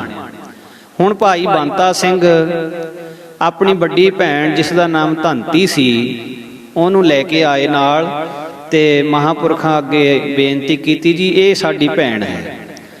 ਮਹਾਂਪੁਰਖਾਂ ਨੇ ਨੇਤਰ ਬੰਦ ਕੀਤੇ ਤੇ ਥੋੜੇ ਸਮੇਂ ਬਾਅਦ ਨੇਤਰ ਖੋਲ ਕੇ ਕਹਿੰਦੇ, ਭਾਈ ਨਹੀਂ, ਇਹ ਬੀਬੀ ਨਹੀਂ ਹੈ, ਜਿਹਨੂੰ ਸੁਖਮਨੀ ਸਾਹਿਬ ਦਾ ਹੁਕਮ ਲੱਗਿਆ ਉਹ ਬੀਬੀ ਹੋਰ ਹੈ। ਤਾਂ ਉਸ ਵੇਲੇ ਫਿਰ ਬੰਤਾ ਸਿੰਘ ਕਹਿਣ ਲੱਗਾ, ਮਹਾਰਾਜ ਇੱਕ ਸਾਡੀ ਛੋਟੀ ਭੈਣ ਹੈ। ਤਾਂ ਸੰਗਤਾਂ ਹੁਣ ਨਮਸਕਾਰ ਕਰਕੇ ਪਹਿਲਾਂ ਦੀ ਤਰ੍ਹਾਂ ਉਸੇ ਤਰ੍ਹਾਂ ਸਾਰੇ ਚਲੇ ਗਏ। ਮਹਾਂਪੁਰਖ ਫੇਰ ਦੁਬਾਰਾ ਜਦੋਂ ਉੱਥੇ ਆਏ ਤਾਂ ਇਸ ਭਾਈ ਬੰਤਾ ਸਿੰਘ ਨੇ ਆਪਣੀ ਛੋਟੀ ਭੈਣ ਜਿਹਦਾ ਨਾਮ ਬੀਬੀ ਅਮਰੋ ਸੀ ਉਹਨੂੰ ਨਾਲ ਲੈ ਕੇ ਗਏ। ਮਹਾਂਪੁਰਖਾਂ ਦੇ ਸਾਹਮਣੇ ਸਤਿਕਾਰ ਸਹਿਤ ਨਮਸਕਾਰ ਕਰਕੇ ਬੈਠ ਗਏ। ਤਾਂ ਸੰਤ ਮਹਾਰਾਜ ਨੇ ਆਪਣੀ ਕਿਰਪਾ ਭਰੀ ਦ੍ਰਿਸ਼ਟੀ ਨਾਲ ਉਸ ਬੀਬੀ ਬੱਚੀ ਵੱਲ ਤੱਕਿਆ ਤੇ ਬਚਨ ਕੀਤਾ, ਹਾਂ ਕਹਿੰਦੇ ਭਾਈ ਇਹੀ ਬੱਚੀ ਹੈ ਜਿਹਨੂੰ ਸੁਖਮਨੀ ਸਾਹਿਬ ਦਾ ਪਾਠ ਕਰਨ ਦਾ ਹੁਕਮ ਲੱਗਿਆ ਹੈ। ਤੇ ਨਾਲ ਬਚਨ ਕੀਤਾ ਵੀ ਇਹ ਬੀਬੀ ਸ਼ਾਦੀशुदा ਹੈ। ਤਾਂ ਬੰਤਾ ਸਿੰਘ ਨੇ ਕਿਹਾ ਵੀ ਮਹਾਰਾਜ ਇਸ ਦੀ ਸ਼ਾਦੀ ਕੀਤੀ ਸੀ ਪਿੰਡ ਜੌੜਾ ਗੜ੍ਹਦੀ ਵਾਲੇ ਕੋਲ, ਪਰ ਉਸ ਇਲਾਕੇ ਦਾ ਜੋ ਜੈਲਦਾਰ ਪ੍ਰਤਾਪ ਸਿੰਘ ਉਹਦਾ ਪੁੱਤਰ ਬੁਲੰਦ ਸਿੰਘ ਸੀ ਜਿਸ ਦੇ ਨਾਲ ਇਸ ਦੀ ਸ਼ਾਦੀ ਹੋਈ ਸੀ। ਜੈਲਦਾਰ ਪ੍ਰਤਾਪ ਸਿੰਘ ਦਾ ਲੜਕਾ ਬੁਲੰਦ ਸਿੰਘ ਜੋ ਇਸ ਦਾ ਪਤੀ ਸੀ, ਉਹਨੂੰ ਗਦਰੀ ਬੱਬਰਾਂ ਨੇ ਮਾਰ ਦਿੱਤਾ। ਸੰਤਾਂ ਨੇ ਪੁੱਛਿਆ ਵੀ ਜੈਲਦਾਰ ਦਾ ਲੜਕਾ ਬੱਬਰਾਂ ਨੇ ਕਿਉਂ ਮਾਰਿਆ? ਸਰਦਾਰ ਬੰਤਾ ਸਿੰਘ ਕਹਿੰਦਾ, ਮਹਾਂਪੁਰਸ਼ੋ, ਸਾਡੀ ਵੱਡੀ ਭੈਣ ਜੋ ਪਹਿਲੇ ਵਾਰੀ ਮੇਰੇ ਨਾਲ ਆਈ ਸੀ, ਸੋ ਉਸ ਦੇ ਜੋ ਸੁਘਾਲ ਪਿੰਡ ਸਰਦਾਰ ਬੰਤਾ ਸਿੰਘ ਬੱਬਰ ਦੇ ਨਾਲ ਵਿਆਹੀ ਹੋਈ ਸੀ, ਕਾਰਜ ਸੀ ਹੋਇਆ ਉੱਥੇ ਉਹਦਾ। ਸੋ ਸਾਡਾ ਕਹਿੰਦੇ ਜੋ ਭਣਵਈਆ ਸੀ ਬੰਤਾ ਸਿੰਘ, ਕਾਮਾਗਾਟਾ ਮਾਰੂ ਜਹਾਜ਼ ਜਿਸ ਵੇਲੇ ਗਦਰ ਪਾਰਟੀ ਦਾ ਆਇਆ, ਉਹਨਾਂ ਦਾ ਬੜਾ ਭਾਰੀ ਵਰਕਰ ਸੀ। ਤੋ ਕਲਕੱਤੇ ਤੋਂ ਉਸ ਜਹਾਜ਼ ਵਿੱਚੋਂ ਬਚ ਕੇ ਔਖੇ ਸੌਖੇ ਸਾਧਨਾਂ ਦੁਆਰਾ ਇੱਧਰ ਪੰਜਾਬ 'ਚ ਆ ਗਿਆ। ਬੰਤਾ ਸਿੰਘ ਆਰਾਮ ਨਾਲ ਨਹੀਂ ਬੈਠਾ, ਆਜ਼ਾਦੀ ਦੇ ਪ੍ਰੋਗਰਾਮ ਅਨੁਸਾਰ ਉਹਨੇ ਕੰਮ ਕਰਨਾ ਸ਼ੁਰੂ ਰੱਖਿਆ ਤੇ ਅੰਗਰੇਜ਼ ਸਰਕਾਰ ਨੇ ਇਹਨਾਂ ਲੋਕਾਂ ਨੂੰ ਫੜਨ ਵਾਸਤੇ ਇਨਾਮ ਰੱਖ ਦਿੱਤੇ। ਬੰਤਾ ਸਿੰਘ ਬੱਬਰ ਤੇ ਪਿਤਾ ਬੂਟਾ ਸਿੰਘ ਕਹਿੰਦੇ, ਮੇਰੇ ਪਿਤਾ ਖੁਸ਼ਹਾਲ ਸਿੰਘ ਜੀ ਨੇ ਮੇਰੇ ਤਾਏ ਦੇ ਪੁੱਤਰ ਮੇਹਰ ਸਿੰਘ ਨੇ ਮਿਲ ਕੇ ਪ੍ਰਤਾਪ ਸਿੰਘ ਜੈਲਦਾਰ ਦੇ ਕੋਲ ਇਹ ਬੇਨਤੀ ਕੀਤੀ ਵੀ ਤੁਹਾਡਾ ਰਿਸ਼ਤੇਦਾਰ ਆ, ਨਾਲੇ ਤੁਹਾਡਾ ਕਰੀਬੀ ਆ, ਤੁਸੀਂ ਇਹਨੂੰ ਆਪਣੇ ਕੋਲ ਰੱਖੋ ਤੇ ਕੋਲ ਰੱਖ ਕੇ ਇਹਦੀ ਰਖਵਾਲੀ ਕਰੋ। ਸਰਕਾਰਾਂ ਨੇ ਤਾਂ ਜ਼ੋਰ ਲਾਇਆ ਹੋਇਆ ਇਹਨਾਂ ਨੂੰ ਫੜਨ ਵਾਸਤੇ। ਤੇ ਕਹਿੰਦੇ ਵੀ ਉਸ ਜੈਲਦਾਰ ਪ੍ਰਤਾਪ ਸਿੰਘ ਨੇ ਗੁਰੂ ਗ੍ਰੰਥ ਸਾਹਿਬ ਦੇ ਹਜ਼ੂਰੀ ਵਿੱਚ ਇਹ ਕਸਮ ਖਾਧੀ ਵੀ ਮੈਂ ਇਸ ਬੰਤਾ ਸਿੰਘ ਨੂੰ ਕਦੇ ਗ੍ਰਿਫਤਾਰ ਨਹੀਂ ਕਰਾਵਾਂਗਾ ਤੇ ਇਹਦੀ ਰਖਵਾਲੀ ਮੈਂ ਕਰਾਂਗਾ। ਤੇ ਇੱਥੋਂ ਤੱਕ ਕਹਿਤਾ ਸੀ ਵੀ ਜੇ ਮੈਂ ਧੋਖਾ ਕਰਾਂ ਤਾਂ ਮੇਰਾ ਆਪਣਾ ਪੁੱਤਰ ਬੇਸ਼ੱਕ ਮਰ ਜਾਵੇ, ਮੈਂ ਤੁਹਾਡੇ ਨਾਲ ਵਾਅਦਾ ਕਰਦਾ। ਐਡੀ ਵੱਡੀ ਕਸਮ ਖਾ ਲਈ। ਕਹਿੰਦੇ ਸਰਕਾਰ ਨੇ ਹੁਣ ਜਿਹੜੇ ਇਨਾਮ ਰੱਖੇ ਸੀ ਉਹ ਇਨਾਮ ਕਾਫੀ ਵਧਾ ਦਿੱਤੇ। ਇਨਾਮ 5 ਮਰਬੇ ਜ਼ਮੀਨ ਦੇ ਦੇਣੇ ਕਰ ਦਿੱਤੇ। ਤਾਂ ਹੁਣ ਇਹ ਜੈਲਦਾਰ ਪ੍ਰਤਾਪ ਸਿੰਘ ਸੀ ਜਿਹੜਾ ਇਹਦੇ ਅੰਦਰੋਂ ਲੋਭ ਨੇ ਛਾਲਾ ਮਾਰਿਆ। ਜਿਸ ਤਰ੍ਹਾਂ ਬਾਣੀ ਕਹਿੰਦੀ ਆ, ਲੋਭ ਲਹਿਰ ਹਰਕਾਇਆ। ਲੋਭ ਦਾ ਜਿਹੜਾ ਗਰਸਿਆ ਹੋਇਆ ਬੰਦਾ ਹਲਕੇ ਕੁੱਤੇ ਵਰਗਾ ਹੋ ਜਾਂਦਾ। ਹੇ ਲੋਭਾ ਲੰਪਟ ਸੰਗ ਸਿਰ ਮੋਰ ਹੈ, ਅਨਕ ਲਹਿਰੀ ਕਲੋਲ ਤੇ ਧਾਵੰਤ ਜੀਆਂ ਬਹੁ ਪ੍ਰਕਾਰੰ, ਅਨਕ ਭਾਂਤ ਬਹੁ ਡੋਲ ਤੇ ਨਚ ਮਿੱਤਰੰ ਨਚ ਇਸ਼ਟੰ ਨਚ ਬਾਂਧਵ ਨਚ ਮਾਤ ਪਿਤਾ ਤਵ ਲੱਜਿਆ। ਬੇ ਲੋਭੀ ਬੰਦਾ ਕਿਸੇ ਦਾ ਸਕਾ ਨਹੀਂ ਹੁੰਦਾ, ਨਾ ਕਿਸੇ ਭੈਣ ਭਾਈ ਦਾ, ਨਾ ਕਿਸੇ ਰਿਸ਼ਤੇਦਾਰ ਦਾ, ਇੱਥੋਂ ਤੱਕ ਕਿ ਆਪਣੇ ਗੁਰੂ ਦਾ ਵੀ ਸਕਾ ਨਹੀਂ ਹੁੰਦਾ ਜਿਹੜਾ ਲੋਭੀ ਬੰਦਾ ਹੋਵੇ। ਤੇ ਲੋਭੀ ਪੁਰਸ਼ ਨੂੰ ਆਪਣੇ ਮਾਤਾ ਪਿਤਾ ਦੀ ਵੀ ਕੋਈ ਸ਼ਰਮ ਨਹੀਂ ਹੁੰਦੀ। ਤੋ ਇਸ ਤਰ੍ਹਾਂ ਹੁਣ ਲੋਭ ਦੇ ਵਿੱਚ ਆਇਆ ਹੋਇਆ ਪ੍ਰਤਾਪ ਸਿੰਘ, ਉਹਨੇ ਬੰਤਾ ਸਿੰਘ ਬੱਬਰ ਨੂੰ ਫੜਾ ਦਿੱਤਾ। ਪਰ ਬੰਤਾ ਸਿੰਘ ਬੱਬਰ ਜਾਣ ਲੱਗਾ ਕਹਿ ਗਿਆ ਵੀ ਤੂੰ ਗੁਰੂ ਗ੍ਰੰਥ ਸਾਹਿਬ ਦੀ ਹਜ਼ੂਰੀ 'ਚ ਕਸਮ ਖਾਧੀ ਸੀ, ਇਹਦਾ ਫਲ ਤੈਨੂੰ ਜ਼ਰੂਰ ਮਿਲੂਗਾ। ਤੇ ਥੋੜੇ ਸਮੇਂ ਬਾਅਦ ਹੀ ਉਹਦਾ ਆਪਣਾ ਪੁੱਤਰ ਸੀ ਬੁਲੰਦ ਸਿੰਘ, ਜਿਹੜਾ ਉਹਦੀ ਮੌਤ ਹੋ ਗਈ। ਤੇ ਕਈਆਂ ਦਾ ਖਿਆਲ ਸੀ ਵੀ ਇਹਨੂੰ ਬੱਬਰਾਂ ਨੇ ਮਾਰਿਆ। ਤੇ ਹੁਣ ਉਹ ਜਿਹੜੀ ਬੀਬੀ ਅਮਰੋ ਸੀ, ਜਿਹੜੀ ਵਿਆਹੀ ਹੋਈ ਸੀ ਬੁਲੰਦ ਸਿੰਘ ਨਾਲ, ਜਿਹੜੀ ਮਹਾਂਪੁਰਖਾਂ ਦੇ ਸਨਮੁਖ ਬੈਠੀ ਸੀ ਉਸ ਵੇਲੇ, ਤੋ ਬੀਬੀ ਨੂੰ ਇਸ ਗੱਲੋਂ ਬਹੁਤ ਨਫ਼ਰਤ ਹੋ ਗਈ ਵੀ ਮੈਂ ਉਸ ਸਹੁਰੇ ਘਰ ਜਾ ਹੀ ਨਹੀਂ ਸਕਦੀ ਜਿਨ੍ਹਾਂ ਨੇ ਐਡਾ ਵੱਡਾ ਦੋਸ਼ ਕੀਤਾ, ਐਡਾ ਵੱਡਾ ਗੁਨਾਹ ਕੀਤਾ, ਗੁਰੂ ਗ੍ਰੰਥ ਸਾਹਿਬ ਦੀ ਕਸਮ ਖਾਧੀ।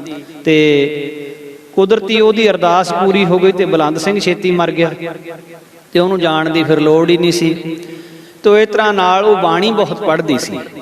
ਹੁਣ ਉਹ ਬੀਬੀ ਅਮਰੋ ਜੋ ਕਿ ਮਹਾਂਪੁਰਖਾਂ ਦਾ ਹੁਣ ਵਚਨ ਹੋ ਗਿਆ ਤੇ ਹੁਣ ਤਾਂ ਦਿਨ ਰਾਤ ਬਾਣੀ ਦੇ ਵਿੱਚ ਜੁੜੀ ਰਹਿੰਦੀ ਬੀਬੀ ਅਮਰੋ, ਅੰਮ੍ਰਿਤ ਛਕ ਕੇ ਜਿਹਦਾ ਨਾਮ ਬੀਬੀ ਅਮਰ ਕੌਰ ਹੋਇਆ।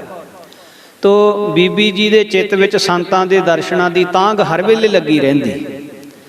ਬਹੁਤ ਜ਼ਿਆਦਾ ਮਹਾਂਪੁਰਖਾਂ ਨਾਲ ਇਸ ਦਾ ਪ੍ਰੇਮ ਸੀ। ਤੇ ਇਸ ਤਰ੍ਹਾਂ ਨਾਲ ਬੀਬੀ ਦੇ ਪਰਿਵਾਰ ਨੇ, ਪਿਤਾ ਨੇ, ਭਰਾਵਾਂ ਨੇ, ਤਾਇਆ ਜੀ ਨੇ ਮਹਾਂਪੁਰਸ਼ਾਂ ਦੇ ਕੋਲ ਬਚਨ ਕੀਤਾ ਵੀ ਇਸ ਬੀਬੀ ਲਈ ਗਾਹਾਂ ਲਈ ਕੀ ਹੁਕਮ ਹੈ ਵੀ ਅਸੀਂ ਇਸ ਦੀ ਸ਼ਾਦੀ ਕਰੀਏ।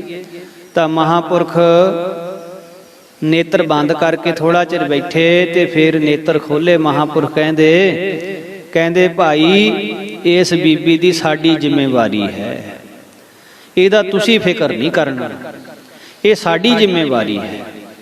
ਇਹਨੂੰ ਬਾਣੀ ਪੜ੍ਹਨ ਦਿਓ, ਇਹਦੇ ਕੋਲੋਂ ਭਗਤੀ ਕਰਾਉਣੀ ਹੈ ਤੋ ਇਸ ਤਰ੍ਹਾਂ ਨਾਲ ਉਹ ਬੀਬੀ ਅਮਰ ਕੌਰ ਮਹਾਂਪੁਰਸ਼ਾਂ ਦੇ ਹੁਕਮ ਦੇ ਵਿੱਚ ਰਹਿ ਕੇ ਘਰ ਦਾ ਕੰਮਕਾਰ ਵੀ ਕਰਦੇ ਤੇ ਬਾਣੀ ਵੀ ਪੜ੍ਹਦੇ। ਬਹੁਤ ਜ਼ਿਆਦਾ ਸੁਖਮਨੀ ਸਾਹਿਬ ਦੇ ਪਾਠ ਹਰ ਵੇਲੇ ਹੀ ਕਰੀ ਜਾਂਦੇ ਸੀ। ਸੁਖਮਨੀ ਸਾਹਿਬ ਉਹਨਾਂ ਦੇ ਜਵਾਨੀ ਚੇਤੇ ਹੋ ਗਿਆ ਸੀ। ਤੋ ਮਹਾਂਪੁਰਖ ਇਹਨਾਂ ਦੇ ਕਰਕੇ ਤਨੂਲੀ ਨਗਰ ਦੇ ਵਿੱਚ ਬਹੁਤ ਵਾਰੀ ਮਹਾਂਪੁਰਖਾਂ ਨੇ ਚਰਨ ਪਾਏ। ਹੁਣ ਇਹਨਾਂ ਦੇ ਘਰ ਪਰਿਵਾਰ ਨੇ ਸ੍ਰੀ ਸਹਿਜ ਪਾਠ ਆਰੰਭ ਕੀਤਾ ਤੇ ਸੰਤ ਮਹਾਰਾਜ ਨੂੰ ਬੇਨਤੀ ਕੀਤੀ ਜੀ ਸਾਡੇ ਗਰੀਬਾਂ ਦੇ ਘਰੀ ਚਰਨ ਪਾ ਕੇ ਘਰ ਪਵਿੱਤਰ ਕਰੋ। ਸੰਤ ਕਹਿੰਦੇ ਵੀ ਅਸੀਂ ਤਾਂ ਕਿਸੇ ਦੇ ਘਰ ਜਾਂਦੇ ਨਹੀਂ, ਪਰ ਹੁਣ ਬੀਬੀ ਅਮਰ ਕੌਰ ਦੇ ਚਿੱਤ ਵਿੱਚ ਬਹੁਤ ਖਿੱਚ ਸੀ ਵੀ ਸੰਤ ਮਹਾਰਾਜ ਕਿਰਪਾ ਕਰਨ ਤੇ ਭੋਗ ਦੇ ਸਮੇਂ ਦਰਸ਼ਨ ਦੇਣ। ਤਾਂ ਇਹ ਪ੍ਰੇਮੀ ਲੋਕ ਠੀਕ ਹੀ ਕਹਿੰਦੇ ਨੇ ਵੀ ਪ੍ਰੇਮ ਦੇ ਅੱਗੇ ਨੇਮ ਨਹੀਂ ਰਹਿੰਦਾ ਹੁੰਦਾ। ਇਧਰ ਗੁਰੂ ਘਰ ਵਿੱਚ ਸਮਾਪਤੀ ਸ਼ਲੋਕ ਪੜ੍ਹਨ ਵਾਸਤੇ ਤਿਆਰੀ ਸੀ ਤੇ ਅਚਾਨਕ ਮਹਾਂਪੁਰਖ ਤਨੂਲੀ ਨਗਰ ਆ ਗਏ ਤੇ ਮਹਾਂਪੁਰਸ਼ਾਂ ਨੇ ਆ ਕੇ ਦਰਸ਼ਨ ਦਿਦਾਰੇ ਕੀਤੇ ਸੰਗਤਾਂ ਦੇ, ਭੋਗ ਪਿਆ ਔਰ ਮਹਾਂਪੁਰਸ਼ਾਂ ਨੇ ਆਪ ਆਰਤੀ ਕੀਤੀ, ਅਰਦਾਸ ਕੀਤੀ। ਤੋ ਬੀਬੀ ਅਮਰੋ ਜਿਹਦਾ ਨਾਮ ਬੀਬੀ ਅਮਰ ਕੌਰ, ਅਮਰ ਕੌਰ ਬੀਬੀ ਦੇ ਬਾਬਤ ਮਹਾਂਪੁਰਖਾਂ ਨੇ ਜਲਾਲ ਦੇ ਨਾਲ ਇਹ ਬਚਨ ਕੀਤਾ ਸੀ ਬਈ ਠੀਕ ਆ, ਤੁਸੀਂ ਸਾਰਾ ਪਰਿਵਾਰ ਇਸ ਦਾ ਪਤੀ ਮਰ ਗਿਆ ਕਰਕੇ ਇਸ ਨੂੰ ਐਦਾਂ ਸਮਝਦੇ ਆ ਬਈ ਜਿਸ ਤਰ੍ਹਾਂ ਇਹ ਮਰਿਆ ਹੋਇਆ ਸੱਪ ਸਾਡੇ ਗਲ ਪਿਆ ਹੋਇਆ, ਇਸ ਤਰ੍ਹਾਂ ਸਮਝਦੇ ਤੁਸੀਂ ਸਾਰੇ। ਪਰ ਚੰਗਾ ਬਈ ਅੱਜ ਤੋਂ ਬਾਅਦ ਇਹ ਮਰਿਆ ਹੋਇਆ ਸੱਪ ਅਸੀਂ ਤੁਹਾਡੇ ਗਲ ਵਿੱਚੋਂ ਲਾਹ ਕੇ ਆਪਣੇ ਗਲ ਵਿੱਚ ਪਾ ਲਿਆ। ਇਸ ਵਾਸਤੇ ਹੁਣ ਤੁਹਾਨੂੰ ਕੋਈ ਚਿੰਤਾ ਨਹੀਂ, ਇਹਨੂੰ ਦ੍ਰਿੜਤਾ ਦੇ ਨਾਲ ਬਾਣੀ ਪੜ੍ਹਨ ਦਿਓ, ਇਹਦੀ ਜ਼ਿੰਮੇਵਾਰੀ ਹੁਣ ਸਾਡੀ ਹੈ। ਤੇ ਮਹਾਂਪੁਰਖਾਂ ਨੇ ਪਰਿਵਾਰ ਨੂੰ ਕਹਿ ਕੇ ਘਰ ਦੇ ਵਿੱਚ ਹੀ ਇੱਕ ਕਮਰਾ ਇਹੋ ਜਿਹਾ ਬਣਵਾ ਕੇ ਦਿੱਤਾ ਤੇ ਜਿੱਥੇ ਬੀਬੀ ਜੀ ਨੇ ਫਿਰ ਡਟ ਕੇ ਭਗਤੀ ਕੀਤੀ, ਬੰਦਗੀ ਕੀਤੀ।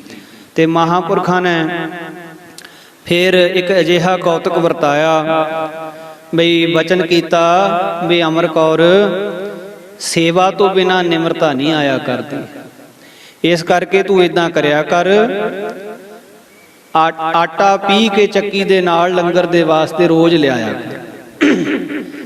ਤੋ ਬੀਬੀ ਅਮਰ ਕੌਰ ਜੀ ਮਹਾਂਪੁਰਸ਼ਾਂ ਦੇ ਹੁਕਮ ਅਨੁਸਾਰ ਹਰ ਰੋਜ਼ ਚੱਕੀ ਦੇ ਨਾਲ ਆਟਾ ਪੀ ਕੇ ਤੇ ਲੰਗਰ ਦੇ ਵਿੱਚ ਲਿਜਾਇਆ ਕਰਦੇ। ਬਹੁਤ ਤਤਿਕਸ਼ਾ ਕਰਾਈ, ਹੋਰ ਵੀ ਅਨੇਕਾਂ ਕੌਤਕ ਬੀਬੀ ਅਮਰ ਕੌਰ ਦੇ ਨਾਲ ਵਰਤੇ। ਅੱਜ ਵੀ ਉਹ ਬੀਬੀ ਅਮਰ ਕੌਰ ਜੀ ਦਾ ਸਥਾਨ ਤਨੂਲੀ ਤੋਂ ਚੜ੍ਹਦੇ ਪਾਸੇ ਨੂੰ ਤਪੋਵਣ ਨਾਮ ਦਾ ਸਥਾਨ, ਜਿੱਥੇ ਸੰਤ ਮਹਾਰਾਜ ਆ ਕੇ ਬਹੁਤ ਭਗਤੀ ਕਰਿਆ ਕਰਦੇ ਸੀ, ਸੋ ਉਹ ਸਥਾਨ ਨੂੰ ਫਿਰ ਬੀਬੀ ਅਮਰ ਕੌਰ ਜੀ ਨੇ ਆਬਾਦ ਕੀਤਾ। ਬੀਬੀ ਅਮਰ ਕੌਰ ਦਾ ਜੋ ਸਰੂਪ ਅੱਜ ਵੀ ਆਪਾਂ ਦੇਖੀਏ ਤੇ ਭਾਈਆਂ ਵਾਂਗੂ ਦਸਤਾਰ ਸਜਾਉਂਦੇ ਸੀ ਬੀਬੀ ਜੀ, ਤੇ ਉਹਨਾਂ ਦੇ ਮੁਖ ਤੇ ਦਾੜਾ ਸੀ, ਦੇਖ ਕੇ ਕੋਈ ਨਹੀਂ ਸੀ ਕਹਿ ਸਕਦਾ ਵੀ ਇਹ ਔਰਤ ਹੈ, ਬੀਬੀ ਹੈ। ਔਰ ਗੜਕਾ ਵੀ ਉਹਨਾਂ ਦਾ ਬੰਦਿਆਂ ਤੋਂ ਜ਼ਿਆਦਾ ਸੀ ਬੀਬੀ ਅਮਰ ਕੌਰ ਜੀ ਦਾ। ਤੇ ਬਹੁਤ ਸੁੰਦਰ ਸਥਾਨ ਉਹਨਾਂ ਨੇ ਫਿਰ ਮਹਾਂਪੁਰਖਾਂ ਦੀ ਯਾਦ ਵਿੱਚ ਉੱਥੇ ਉਹ ਬਣਾਇਆ। ਤੇ ਇਸ ਤਰ੍ਹਾਂ ਨਾਲ ਮਹਾਂਪੁਰਖਾਂ ਦੇ ਜਿੰਨੇ ਵੀ ਸੰਗੀ ਸੇਵਕ ਹੋਏ, ਜਿਸ ਤਰ੍ਹਾਂ ਮਹਾਂਪੁਰਸ਼ ਆਪ ਪੂਰਨ ਸਨ, ਆਪਣਿਆਂ ਸੇਵਕਾਂ ਨੂੰ ਵੀ ਭਗਤੀ ਕਰਾ ਕੇ ਪੂਰਨ ਅਵਸਥਾਵਾਂ ਬਖਸ਼ੀਆਂ। ਸੋ ਮਹਾਰਾਜ ਕਿਰਪਾ ਕਰਨ ਐਸੇ ਸਤਪੁਰਸ਼ਾਂ ਦੇ ਜੀਵਨ ਸੁਣ ਕੇ ਆਪਣੇ ਜੀਵਨ ਨੂੰ ਵੀ ਆਪਾਂ ਬਣਾ ਸਕੀਏ। ਅਰਦਾਸ ਕਰੀਏ, ਮਹਾਰਾਜ ਹਮ ਸੰਤਨ ਕੀ ਰੇਣ ਪਿਆਰੇ, ਹਮ ਸੰਤਨ ਕੀ ਸਰਣਾ, ਸੰਤ ਹਮਾਰੀ ਓਟ ਸਤਾਣੀ, ਸੰਤ ਹਮਾਰਾ ਗਹਿਣਾ। ਕਿਰਪਾ ਕਰੋ ਅੰਤਰਜਾਮੀ ਪੁਰਖ ਵਿਧਾਤੇ, ਸਰਦਾ ਮਨ ਕੀ ਪੂਰੇ, ਨਾਨਕ ਦਾਸ ਇਹ ਸੁਖ ਮੰਗੈ, ਮੋਕੋ ਕਰ ਸੰਤਨ ਕੀ ਧੂਰੇ। ਇਹੋ ਜਿਹੇ ਸਾਧੂਆਂ ਦੀ ਚਰਨ ਧੂੜੀ ਮਹਾਰਾਜ ਸਾਨੂੰ ਬਣਾ ਕੇ ਰੱਖਣ। ਆਓ ਜੀ ਇਤਨੀ ਹਾਜ਼ਰੀ ਸਮਾਂ ਪ੍ਰਵਾਨ ਕਰਿਓ। ਬੋਲਦਿਆਂ ਅਨੇਕਾਂ ਹੀ ਗਲਤੀਆਂ, ਅਨੇਕਾਂ ਹੀ ਭੁੱਲਾਂ ਹੋ ਜਾਂਦੀਆਂ ਨੇ, ਮੁਆਫੀ ਬਖਸ਼ ਦੇਣੀ ਜੀ। ਸਤਿਗੁਰਾਂ ਅੱਗੇ ਅਰਦਾਸ ਕਰਿਓ, ਅੱਗੇ ਤੋਂ ਸੋਝੀ ਆਵੇ। ਆਓ ਜਿਹੜੇ 2-4 ਮਿੰਟ ਰਹਿੰਦੇ ਆਪਾਂ ਸਿਮਰਨ ਦੇ ਨਾਲ ਜੁੜੀਏ, ਫਿਰ ਸਮਾਪਤੀ ਕਰੀਏ। ਵਾਹਿਗੁਰੂ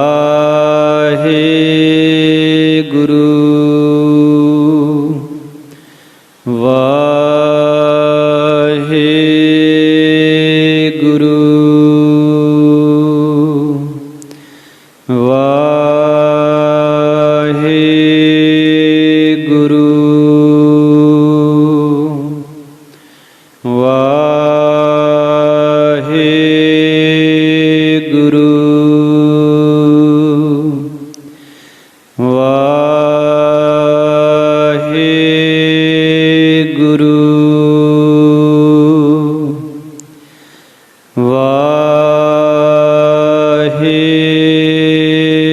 ਗੁਰੂ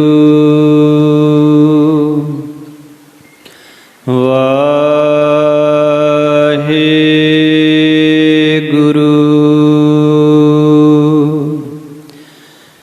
ਵਾਹਿਗੁਰੂ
ਸੋਰਠ ਮਹੱਲਾ ਪੰਜਵਾਂ।